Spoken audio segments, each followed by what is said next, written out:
invitarlos a un pasaje bien conocido, en un libro bien fácil de encontrar, pero que también puede demandar una responsabilidad acerca de nosotros, o mejor dicho, demanda una responsabilidad acerca de nosotros. Y quiero invitarle a Apocalipsis capítulo 2. Apocalipsis capítulo 2, versículo 4. Apocalipsis 2, verso 4. Amén. Ok, estamos ahí, dice la palabra de Dios: pero tengo contra ti que has dejado tu primer ¿qué? Tu primer amor. Oramos. Señor, en esta hora te damos gracias por tu palabra, por ser un Dios bueno y fiel. Necesitamos oír tu voz, necesitamos oír lo que tienes para decirnos. Necesitamos, Señor, ser renovados constantemente.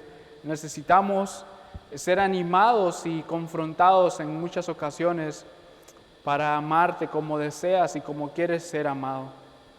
Ayúdanos a poner, Señor, a nuestras listas y nuestro amor en prioridad, que podamos tenerlas en el orden correcto, que si hemos alterado por alguna razón nuestro amor, Señor, en las listas, que podamos en esta noche reflexionar acerca de ello y tú nos restaures, tú nos fortalezcas y tú nos ayudes, Señor, para estar en el estado que tú deseas que estemos, en ese estado para disfrutar la vida abundante que tú nos has dejado, Señor, porque tú dijiste en tu palabra que tú viniste para dar vida y para darla en abundancia, Señor. Bendícenos en esta hora y acompáñanos en cada momento. En el nombre de Cristo, tu amado Hijo, Señor. Amén. Si bien es cierto, este pasaje es uno de los más conocidos, lamentablemente también en muchas ocasiones ha sido uno de los pasajes más malinterpretados.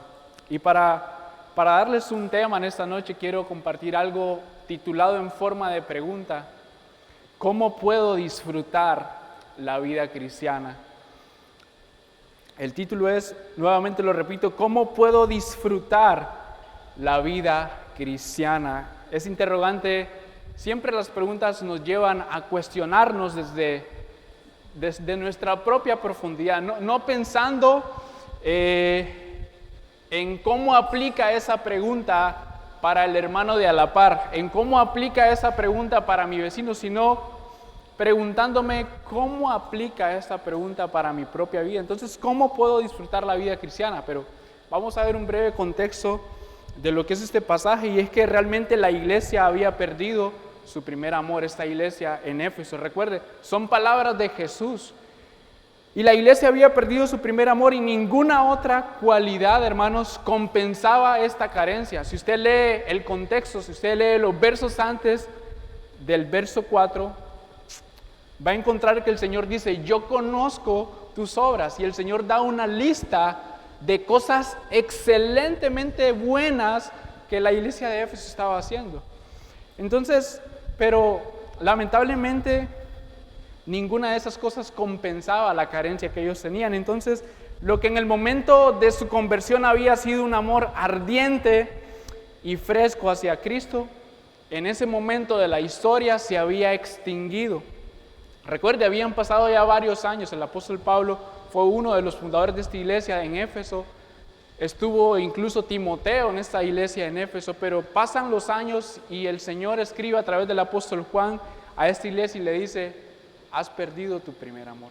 Habían pasado ya algunas cuantas décadas de persecución y de momentos difíciles, pero esta pérdida del primer amor se manifiesta en la ausencia de la pasión espiritual, no de emociones pasajeras, hermanos, no de cosas que siento en este momento y mañana no, sino de la presencia que aviva el corazón hacia Dios, de la presencia del Espíritu Santo que aviva y mantiene nuestro corazón ardiendo hacia nuestro Dios, lo que resultó en el deterioro ¿de qué? De la adoración genuina hacia Dios. ¿Qué más pasó? Se deterioró la consagración, el servicio desinteresado y la compasión hacia los perdidos. Jesús nos está invitando a reflexionar sobre la caída de esta iglesia, haciéndonos un autoexamen a nosotros a la luz de este pasaje. ¿Y a qué más? A arrepentirnos y a recuperar la conducta inicial, buscando restaurar ¿qué? El deleite del primer amor. Sin amor, todas las demás virtudes, hermanos, carecen de valor. Pueden ser muy buenas, pero la verdad es que sin amor, el apóstol Pablo dice, si no tengo amor, ¿qué soy? Nada. Y sigue diciendo, una vida en la que solo se ven los despropósitos, muchas veces necesita pausar, hermanos, y ser evaluada en profundidad y comenzar a hacerse algunas preguntas que en un inicio pueden ser un tanto incómodas, pero que a la larga podrían ser el inicio de un avivamiento en la intimidad personal con el Señor. Ser honesto, hermanos, y saber en dónde estamos en este asunto puede ser el primer paso para comenzar a disfrutar la vida cristiana. Porque recuerden, ante el Señor vale más la honestidad que el tratar de enmascarar las cosas. Ante Dios no podemos tener máscaras. Usted y yo podemos tener máscaras con nuestros hermanos en Cristo, incluso con el pastor, incluso con nuestro cónyuge, pero ante Dios las máscaras se caen. Ante Dios somos quien somos realmente y el Señor nos está llamando a esa actitud de humildad. Y si ese es el caso, que podamos pensar y reflexionar en esto. Y si no, gloria a Dios si estamos viviendo en esa vida del primer amor, porque también estas cosas pueden ayudarnos a edificar y a seguirnos manteniendo en este punto. Entonces, hay varias cosas, hermanos, que vamos a considerar, cosas realmente sencillas que usted y yo ya las tenemos familiarizadas, pero la primera es, si está tomando notas, si tiene la buena costumbre de tomar notas, es que necesitamos desenfocarnos de las cosas que no son prioridad.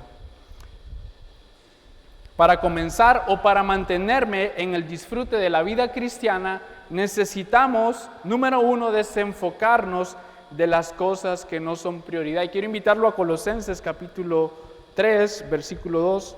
Colosenses capítulo 3, versículo 2. Un pasaje bien conocido, dice, poned la mira en las cosas de arriba, no en las de la tierra. Y es que, hermanos, ocuparse de las cosas celestiales implica ocuparse de aquel que reina sobre ellas, así como de sus propósitos, planes y poder, lo que incluye ver las cosas, ver a las personas y los sucesos en este mundo a través de sus ojos y desde una perspectiva eterna. Si quiere, puede hacer conmigo un pequeño ejercicio en este momento, todos con su mano derecha. ¿Puede poner su mano derecha aquí enfrente? Ahora, por un momento, vea sus dedos y observe todas las líneas que hay en su mano. Algunos puede que tengan callos, algunos van a ver que de repente necesitan una manicura nueva, probablemente necesiten, no sé, trabajar la cutícula, qué sé yo. Va a empezar a ver muchas cosas. Ahora, si usted tiene su mano enfrente, ¿es posible estar bien enfocado en lo que está enfrente de usted? Más allá de su mano. Puede poner su mano así. Ahora, con su mano así, ¿usted puede verme claramente? Usted está viendo lo que tiene enfrente, está enfocado en su mano, en su piel, y usted dice, qué negro estoy, o qué chele estoy, cómo me he quemado. Ahora, si se fija en las cámaras, en los focos de las cámaras, hay algo que se llama enfoque, ¿verdad? A varios nos gusta a veces utilizar esa opción en los teléfonos del enfoque. ¿Qué hace el enfoque? Puede haber un relajo en el fondo, pero si usted enfoca aquella florcita o aquello que le llamó la atención, tiene la capacidad de ¿qué? De opacar o de simplemente no poner atención a lo feo que está en el fondo. Y usted dice, y ya salió una foto bonita, pero quien estuvo ahí sabe del relajo que hay atrás. ¿Qué pasa con eso? El Señor nos está diciendo, poned la mira en las cosas de arriba y no en las de la tierra.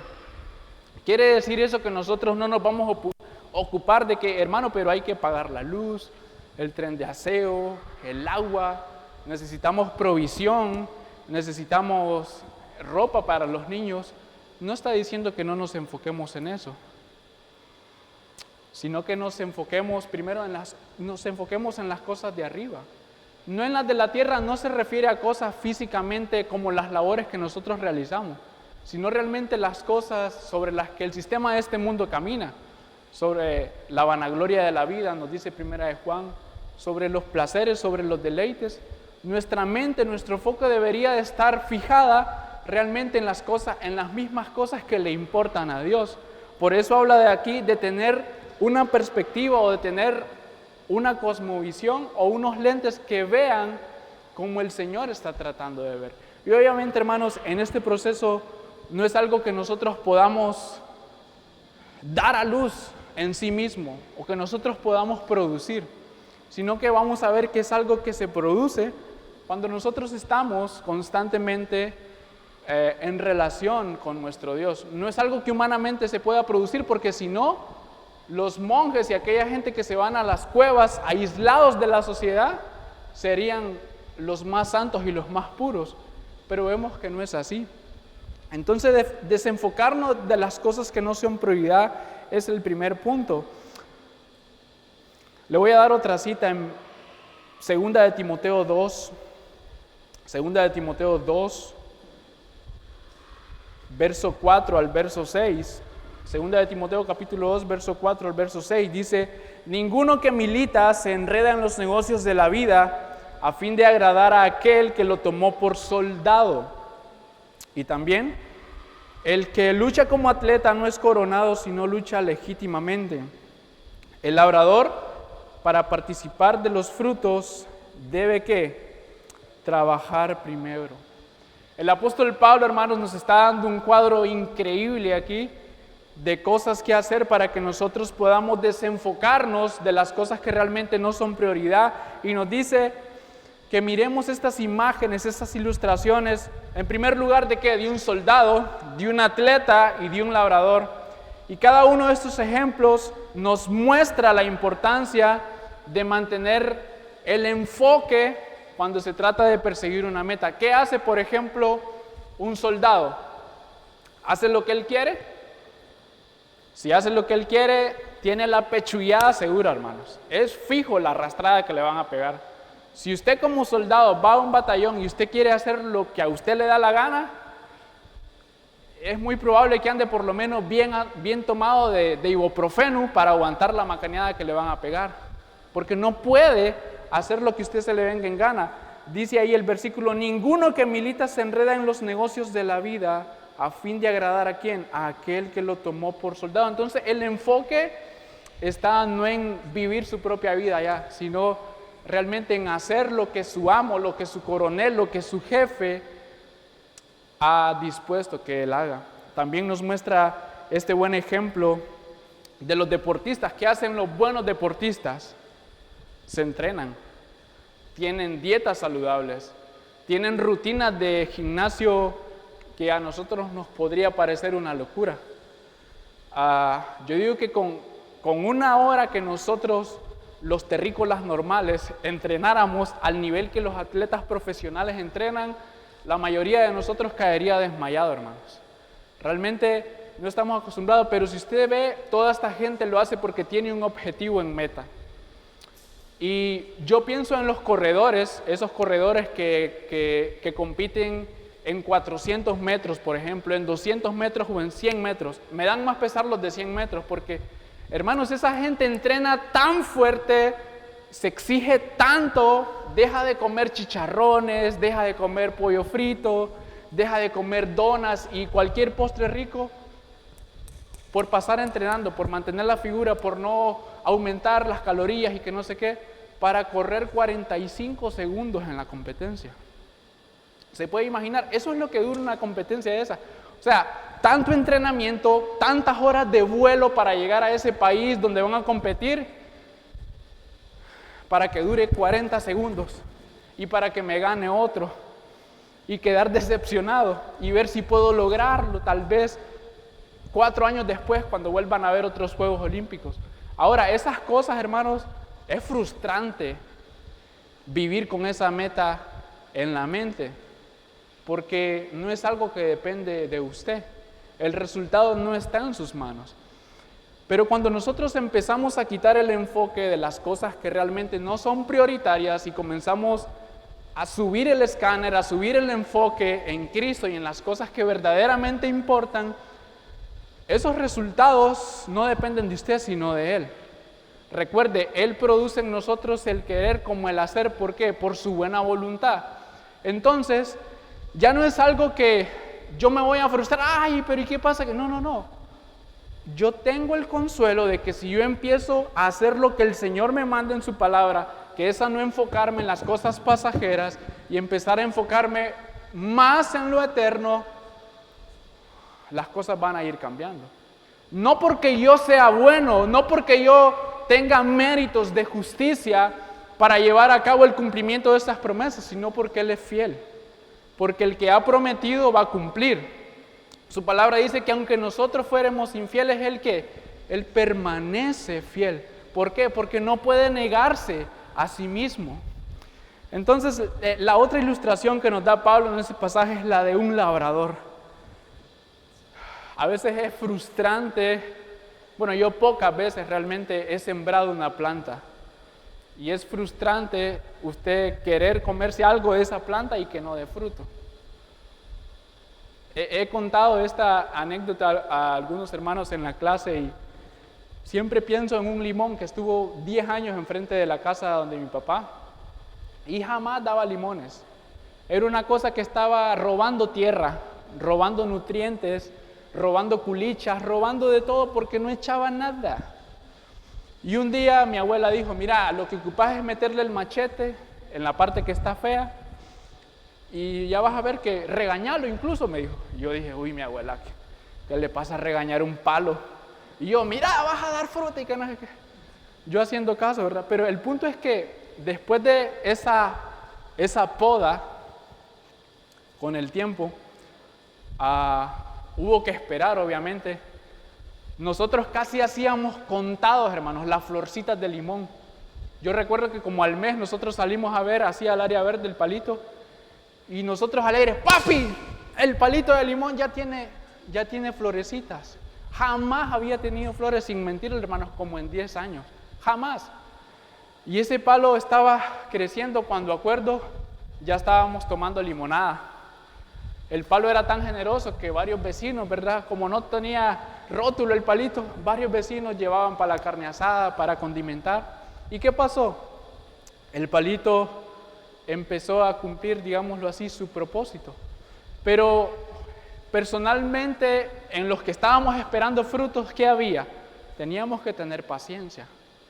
A veces el cambiar de enfoque, hermanos, requiere un poco de paciencia. No es que si yo tomo esta decisión hoy, ya mañana voy a ver los resultados que yo quiero. El Señor quiere caminar con nosotros en esa espera. El Señor está dispuesto a caminar con nosotros en esa espera.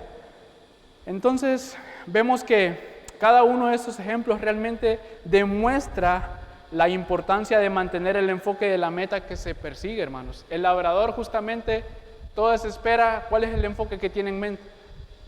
Que algún día va a comer de sus frutos, que algún día va a regalar de esos frutos, que algún día va a obtener ganancia a lo mejor de esos frutos. Entonces, el punto número 1 de cómo puedo disfrutar la vida cristiana es que debo desenfocarme de las cosas que no son prioritarias. Número 2, debo descansar en el Señor.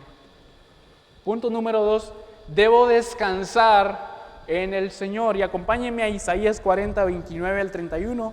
Isaías 40, verso 29 al verso 31, un pasaje también muy conocido. Y dice la palabra de Dios, Él da esfuerzo al cansado y multiplica las fuerzas al que no tiene ningunas. Los muchachos se fatigan y ¿qué más? Y se cansan. Los jóvenes flaquean y caen, pero los que esperan a Jehová tendrán nuevas fuerzas, levantarán alas como las águilas, correrán y no se cansarán, caminarán. ¿Y qué va a pasar? Y no se fatigarán. Pero hay algo que hace algunas semanas me llamó bastante la atención en este verso. y es el verso 29. Él da esfuerzo al cansado y multiplica las fuerzas al que no tenga ningunas. Realmente esto fue algo que nunca me había detenido a pensar, porque si ustedes saben, todo el mundo en el colegio o en la escuela le dice, es que las matemáticas son exactas y que no sé qué, y los que hemos tenido problemas con las matemáticas, esa regla no nos gusta, ¿verdad? Porque es que 2 más 2 tiene que ser 4, y algunos decían, no, pero es que 2 más 2 más la rayita es 5, no, la matemática es exacta. Y hay algo bien importante aquí, Él multiplica las fuerzas al que no tiene ninguna. ¿Cómo así?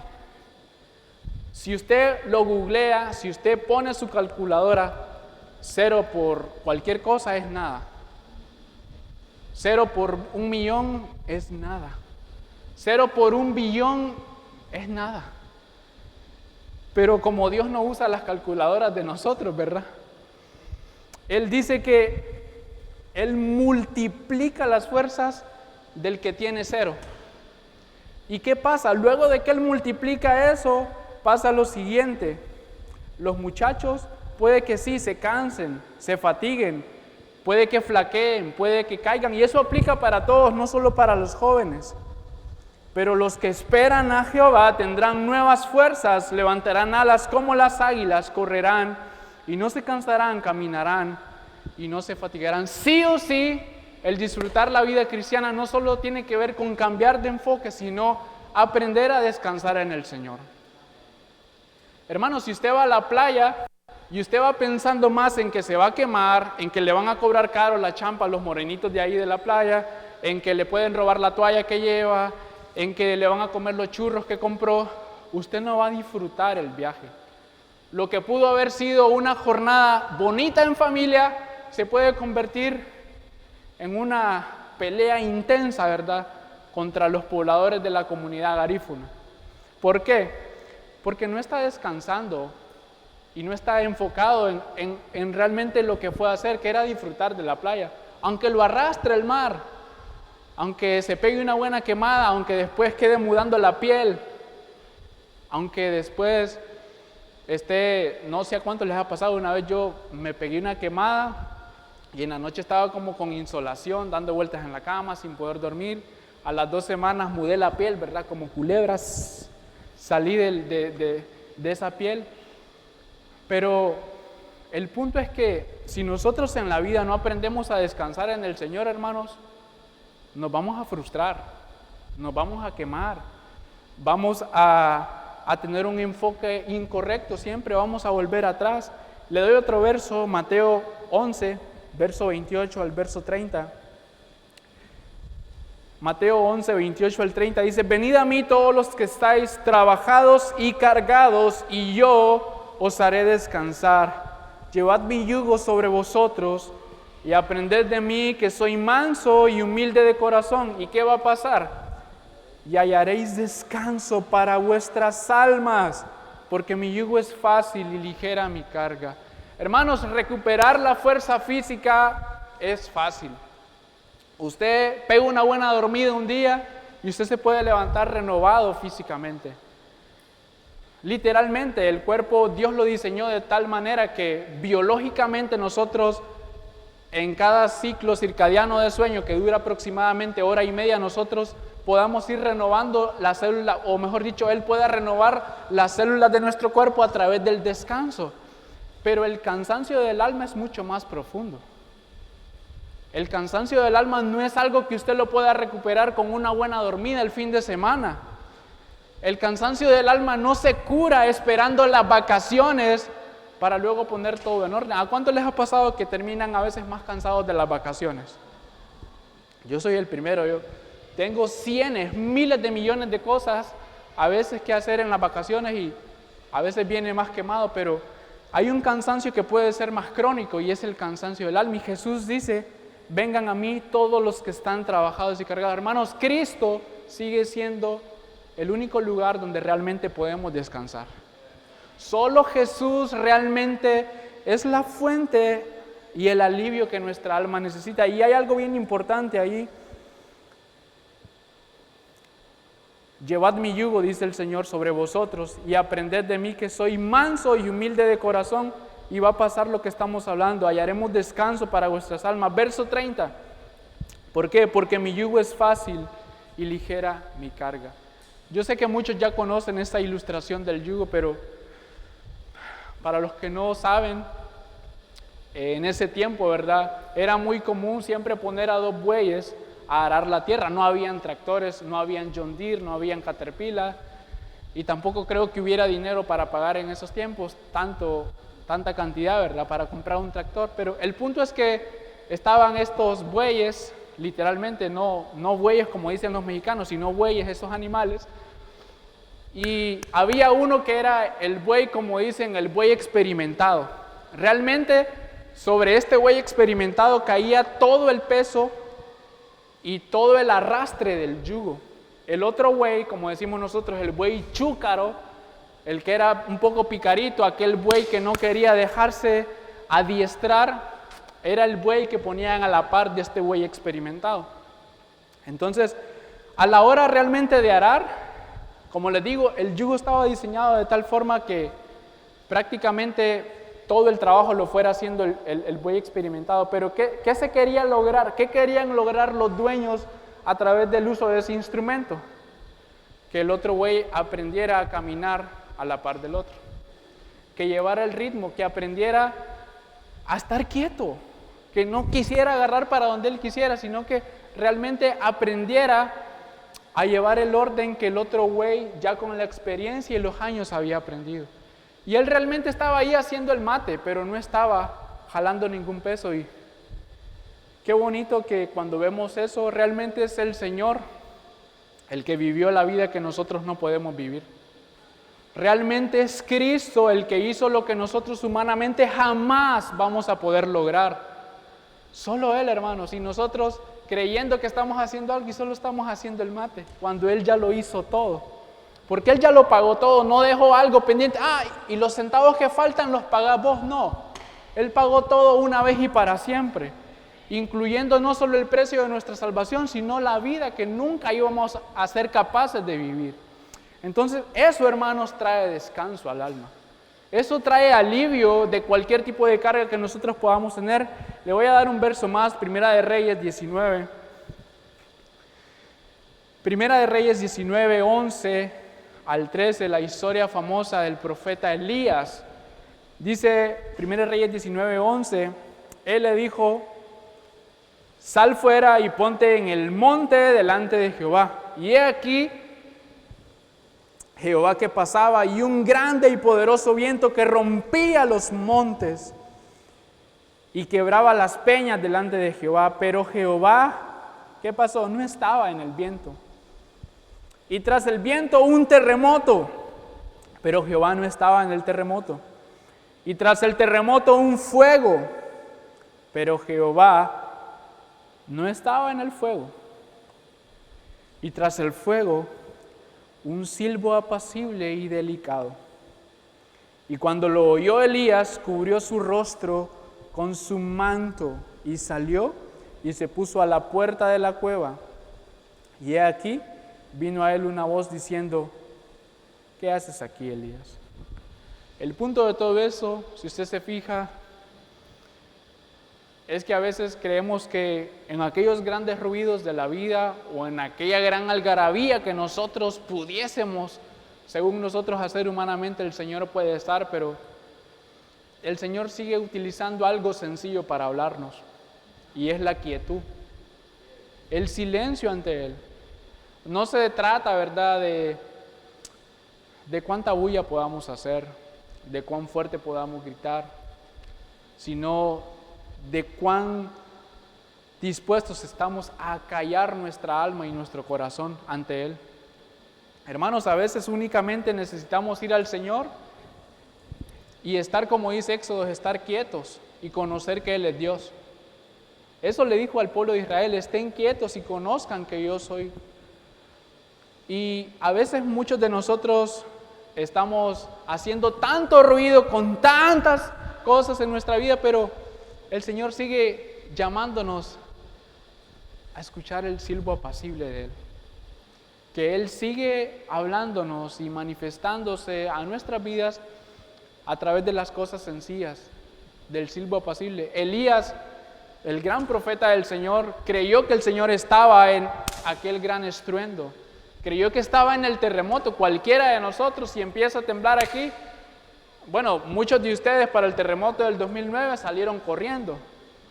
Un hermano me contaba que la noche anterior había dejado la pila llena y en la mañana que se levantó la pila tenía así de agua del terremoto, ¿verdad? Que sacudió todo.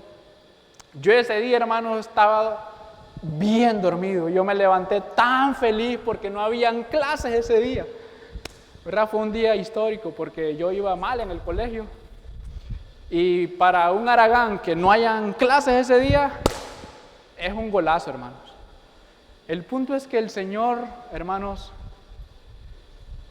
quiere enseñarnos en esta era de tanto ruido, en esta era de tanto va y ven, que aprendamos a tener silencio y escuchar su voz. Que aprendamos a escuchar el silbo apacible del Señor. Entonces, al aquietar nuestras almas del va y ven de la vida, hermanos, muy seguramente el Señor va a hablarnos. A veces decimos, no, pero es que el Señor no me habla. Sí, todavía habla el Señor a través de su palabra. Número 3.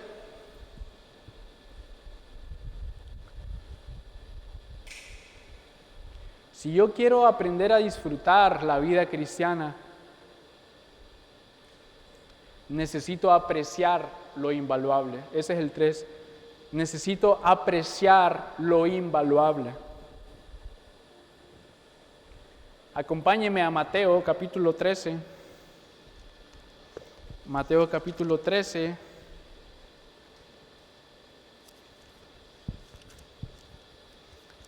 Verso 44.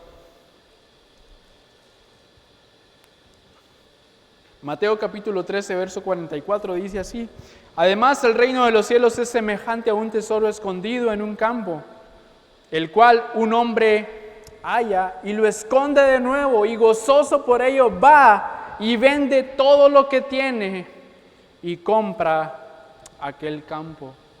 Hermanos, la respuesta emocional de descubrir realmente es algo decisivo.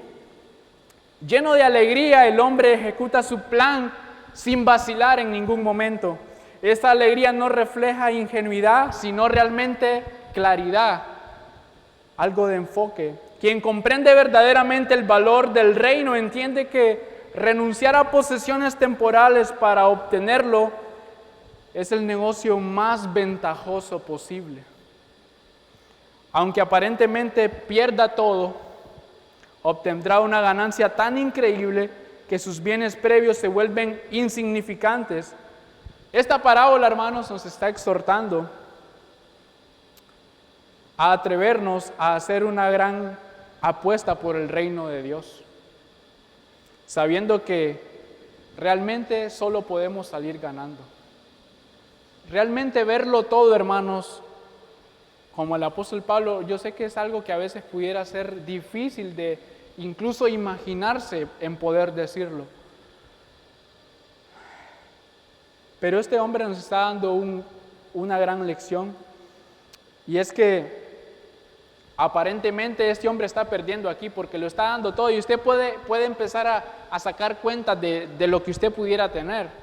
Y usted dice, tengo esto, esto y esto y esto. Si yo vendo todo esto por esto, yo creo que salgo perdiendo. Pero es que no estamos hablando de cantidades numéricas, estamos hablando de algo que es invaluable, hermanos. Algo que es invaluable es algo que realmente no se puede calcular, no se puede cuantificar numéricamente en comparación con lo que realmente está obteniendo. Y apreciar lo invaluable es apreciar que el Rey de los cielos, el Rey del universo, se humilló a sí mismo, teniéndolo todo, bajó de su trono y se puso a la altura de nosotros. Dejó su gloria por venir a morir por gente que lo iba a despreciar. Yo a veces miro el mundo de las hormigas, los zompopos, me caen mal los zompopos, ¿verdad? Les confieso, pero realmente cuando yo me pongo a pensar, digo yo, en la inmensidad de un Dios tan grande como el nuestro, yo pienso, y tal vez equivocadamente, pero que Es como que Dios miró ese mundo de los zompopos, unos seres tan pequeños, y realmente rebajarse, siendo el rey de todo el universo, de todas las galaxias, de todo el cosmos, dignarse a venir por nosotros, sabiendo que en muchas ocasiones lo íbamos a rechazar, que en muchas ocasiones íbamos a insultarlo, no solamente verbalmente, sino con la forma de vivir. Pero aún así, Él estuvo dispuesto a eso y a darlo todo. El Rey del universo, hermanos, bajó y se hizo como uno de nosotros, y dice el apóstol Pablo en Filipenses que haya este sentir en nosotros, como lo hubo en Él, el cual no se aferró realmente a todo lo que Él tenía, sino que se despojó a sí mismo. La respuesta emocional, hermanos, realmente de este hombre es algo decisivo. Y vuelvo y repito, aunque aparentemente él lo perdió todo, realmente estaba apreciando el valor de lo eterno, porque tenía el Evangelio, esa perla de gran precio que nosotros hoy tenemos en nuestras manos. Entonces realmente, hermanos, disfrutar a Cristo es disfrutar la vida cristiana. Vemos que para comenzar o para mantenernos en el disfrute de la vida cristiana necesitamos sí o sí urgentemente disfrutar a Cristo, porque el disfrutarlo a Él es cuando realmente se disfruta o se empieza a disfrutar la vida cristiana. Y quiero llevarlo al penúltimo pasaje en esta noche, Mateo 22, capítulo 37. Mateo 22, capítulo 22, verso 37, al 39. Hablándonos de otro pasaje icónico, Jesús le dijo: amarás al Señor tu Dios con todo tu corazón y con toda tu alma y con toda tu mente. Ese es el primero y grande mandamiento. Y el segundo es semejante: amarás a tu prójimo ¿como a quién? Como a ti mismo. Hermanos, empezar a disfrutar la vida cristiana realmente es empezar a disfrutar de Cristo. Y no podemos empezar a disfrutar de Cristo si no lo estamos amando. Yo sé que esto es el ABC realmente de la vida cristiana. Nosotros sabemos intelectualmente que deberíamos y que debemos de amar a Dios. Y eso, hermanos, de verdad, esto no es un regaño. Yo sé que muchos de nosotros hemos estado esforzándonos en tratar de exponernos a las disciplinas espirituales para disfrutar realmente a Dios, pero el Señor constantemente está hablándonos para que podamos recalibrar nuestras vidas, y si hay algo que de repente está como inestable, podamos estabilizarlo en Él. Y el Señor dice: este es el primero y grande mandamiento. Mire, estas palabras son súper interesantes. Este es el primero, obviamente está dando a entender que va a haber otro. Y grande, o sea que en comparación con el otro, este requiere un especial enfoque y una especial atención. ¿Y qué pasa, hermanos? Si nosotros realmente estamos amando al Señor, va a ser más fácil amar al prójimo. También en Primera de Juan nos dice que si nosotros, porque eso es como un ciclo, algo que está ahí constantemente alimentándose, que si nosotros no amamos a nuestro hermano que podemos ver, tampoco podemos amar a Dios que no lo podemos ver. Y a veces ese versículo como que... Pero hermanos, es realmente el equilibrio que necesitamos nosotros en la vida. Nos necesitamos unos a otros. Es imposible vivir la vida cristiana como un lobo solitario. Es imposible. Yo los necesito a ustedes. Probablemente en algún momento ustedes me necesiten a mí. Y todos constantemente nos necesitamos. Entonces es indispensable que nos amemos los unos a los otros. Pero el primer y grande mandamiento dice que debemos de amar a Dios ¿con qué? Con todo lo que nosotros somos. Y es bien importante una palabra en hebreo que usan para corazón, una palabra que se escribe lev, y habla de que ahí está el centro de nuestra voluntad, de nuestro intelecto y de nuestras emociones.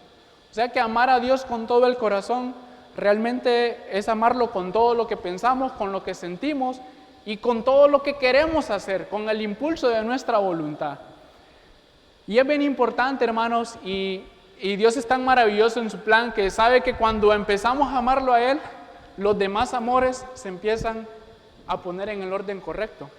Porque si no estamos amando al Señor en primer lugar, vamos a tener alterados y distorsionados los amores en la lista. Puede que tenga el amor a X cosa en primer lugar y puede que tenga todo alterado, pero cuando nosotros decimos, Señor, yo quiero amarte, ayúdame a amarte, y también eso es algo que debemos de pedir en oración, un deseo que el Señor cambie, hermanos, porque los deseos usted no los puede cambiar, yo no los puedo cambiar, los quereres yo no los puedo, pero sí puedo someterme a aquel que puede cambiar esos quereres y esos deseos, sí puedo exponerme a aquel que realmente sí puede producir un cambio verdadero y profundo en mi vida. Entonces, el amar al Señor, hermanos, en primer lugar, es el inicio para que los demás amores se empiecen a poner en el orden indicado y adecuado. Porque no es porque, amo a Dios y no va a amar a su esposa. Bueno, dice usted, le pega una patada y al niño, vaya, quítate de aquí, porque no. Simplemente va a poner las cosas en el lugar que le corresponden. Entonces, realmente esto los ubica en el lugar sin desplazar a Dios, hermanos, del trono. Amén. Quiero volver, o mejor dicho, quiero comentarles acerca de una historia que creo que viene al caso. Hablando del disfrute, había una pareja de esas historias que normalmente nosotros escuchamos que pasan y que no pasan, y que si es verdad, que si es mentira. Aquellos hermanos noveleros, ¿verdad?, saben que es así. Y esa historia es sobre una pareja que tristemente estaba al borde del divorcio.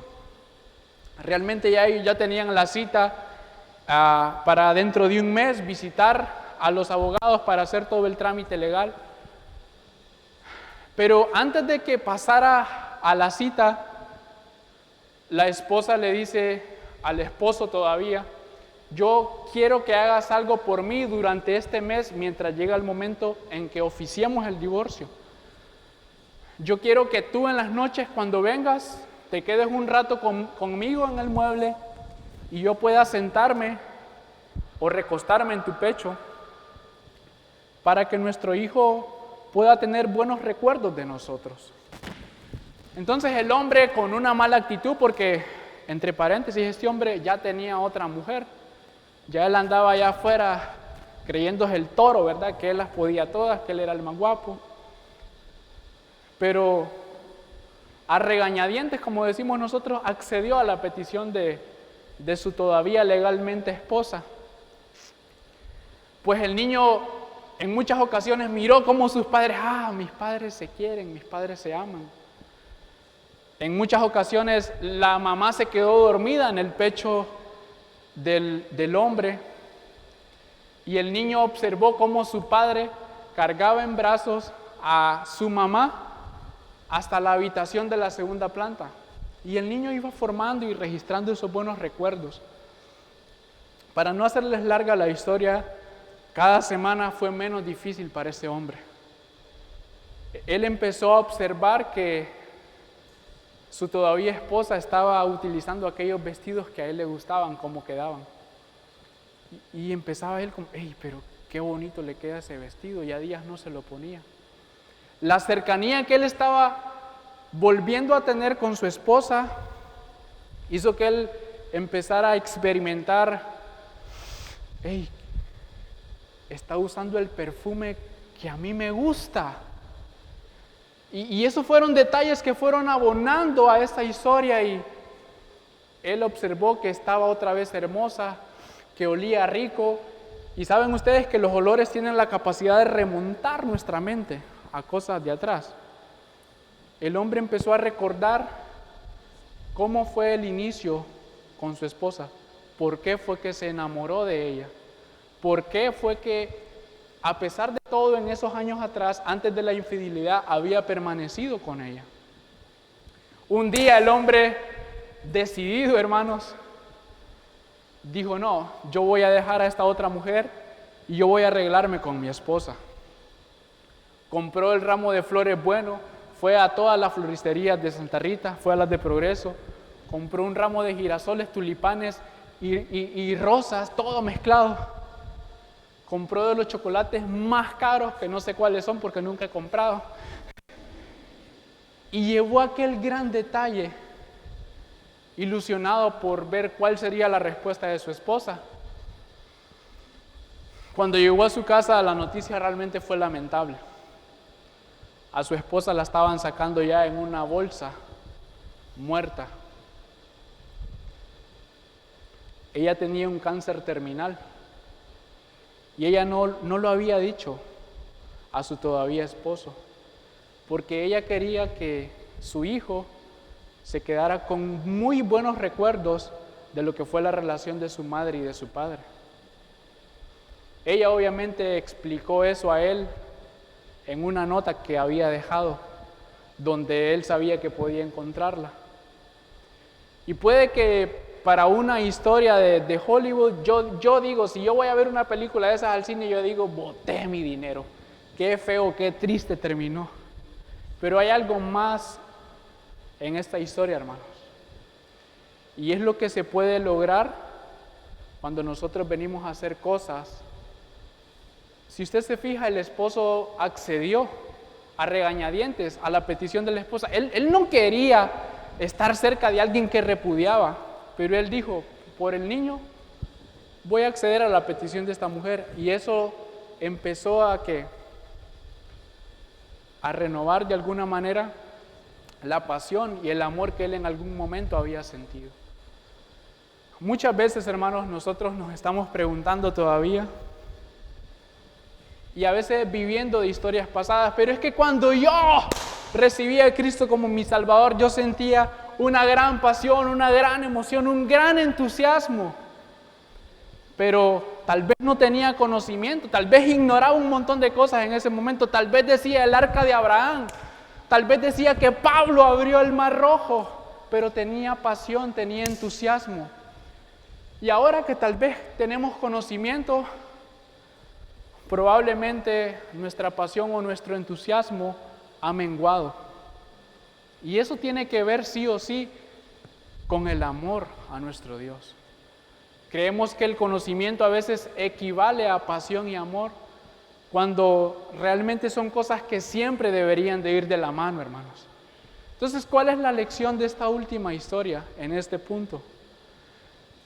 Sí o sí necesitamos empezar a hacer las obras. Y quiero que volvamos al capítulo inicial en Apocalipsis, pero vamos a leer un verso más, o unos versos más antes. Apocalipsis 2, desde el verso 2 vamos a leer hasta el 5, dice: yo conozco tus obras y tu arduo trabajo y paciencia, y que no puedes soportar a los malos, y has probado a los que se dicen ser apóstoles, ¿y qué pasó? Y no lo son, y los has hallado mentirosos, y has sufrido, y has tenido paciencia, y has trabajado arduamente por amor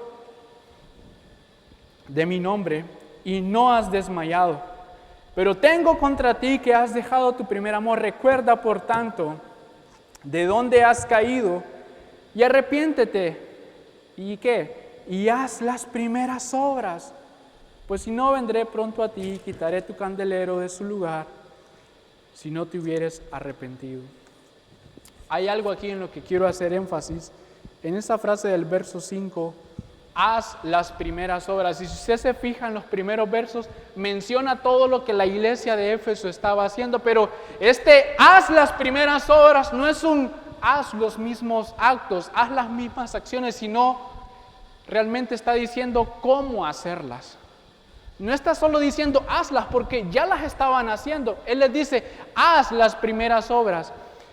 Pero ese haz es con un mandato más profundo, es de la manera correcta, con el amor y con la pasión que habían dejado de hacerla. Con ese amor y con esa misma pasión necesitaban volver a hacer las primeras cosas. Si usted se fija, parece que no tuviera sentido. ¿Cómo es que haz las primeras cosas? Si acaba de dar una lista de cosas que hacer, haz las primeras y los está regañando, diciéndoles que han dejado su primer amor. Sí, está diciendo más que eso. Está diciendo, haz las primeras obras pero realmente enfocado en amarme a mí. Porque cuando el amor de Dios en nosotros tiene el primer lugar, todo lo demás tiene sentido, hermanos. No estoy diciendo que las cosas buenas que hacemos no tienen ningún valor. Claro que sí tienen un valor, pero cuando el Señor está en el primer lugar. Claro que sí tienen valor cuando el Señor tiene el primer puesto en el trono de nuestro corazón. Y no se trata de tener un temperamento siempre alegre, no. Se trata de vivir con el corazón apasionado por las cosas importantes. Se trata de mantener un enfoque adecuado, a pesar de que a veces se pongan difíciles las cosas. Se trata de mantenerme enfocado en Cristo, sin importar lo que pase, hermanos.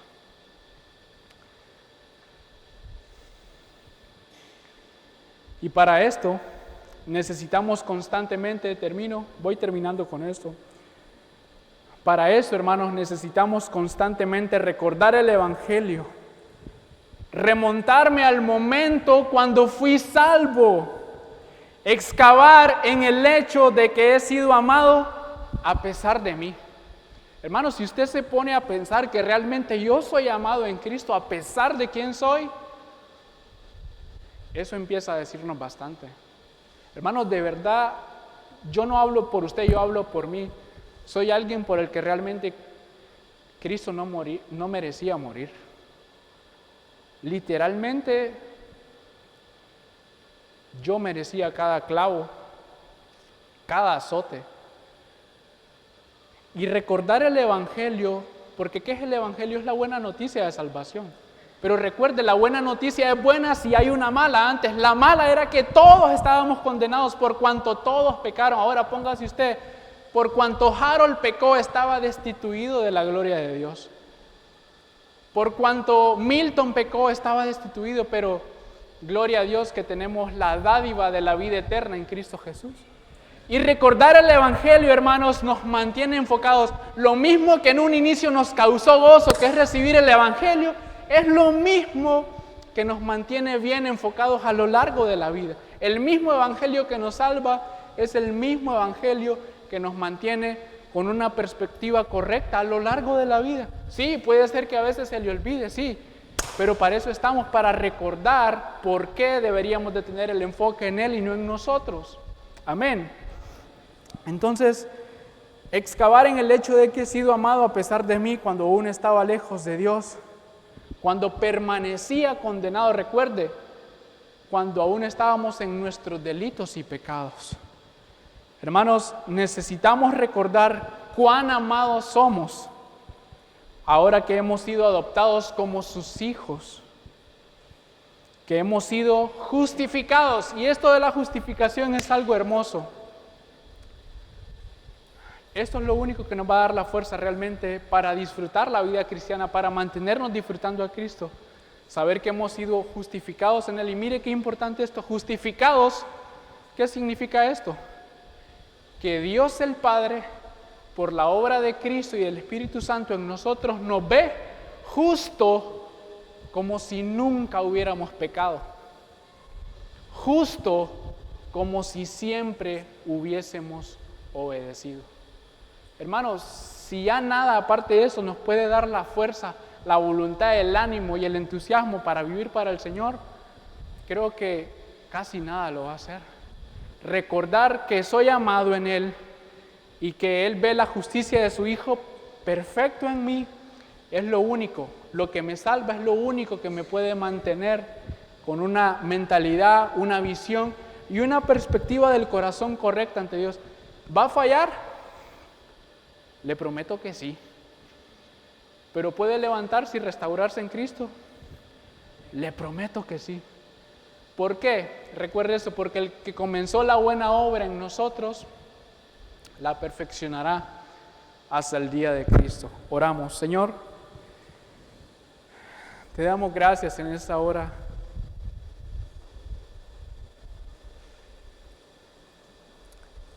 Porque nos permites recordar quiénes somos, pero también nos permites ver y recordar quién eres tú. Gracias, Señor, por amarnos a pesar de que no teníamos ningún mérito en nosotros mismos para ser amados. Gracias por dignarte a venir por nosotros, por amarnos a pesar de quiénes somos y de lo que sabías que íbamos a hacer. Por favor, Señor, si no hemos estado disfrutando la vida cristiana, perdónanos. Ayúdanos a tomar en cuenta todas estas cosas y a empezar a disfrutarte, Señor, a empezar a encontrar deleite en quien tú eres, en la persona de Cristo. Que si nos hemos mantenido o si hemos estado ya disfrutando, que esto pueda maximizar, Señor, la forma en que disfrutamos nuestra vida en Cristo y que podamos deleitarnos más aún en Él, en la obra que Él ha hecho, en lo que está haciendo y confiado en lo que Él hará. Señor, pido por cada uno de los que estamos aquí, obra en cada mente, en cada corazón y en cada área de las vidas. Señor, tú sabes nuestras limitaciones, nuestras dolencias. Acuérdate que somos polvo, Señor, y por favor ayúdanos. Sabemos que todo esto puede sonar fácil, pero sabemos que es posible lograrlo solo en dependencia de ti, caminando contigo, tomados de tu mano, Señor. Por favor, permítenos tener un sueño grato, un sueño profundo, un sueño reparador, pero meditando, Señor, y reflexionando acerca de cómo disfrutar nuestra vida en ti. Porque tú has venido a darnos vida, Señor, y viniste a darla en abundancia. Y queremos hacer nuestra esa palabra y vivir conforme a esa buena promesa, Señor. En el nombre de Cristo.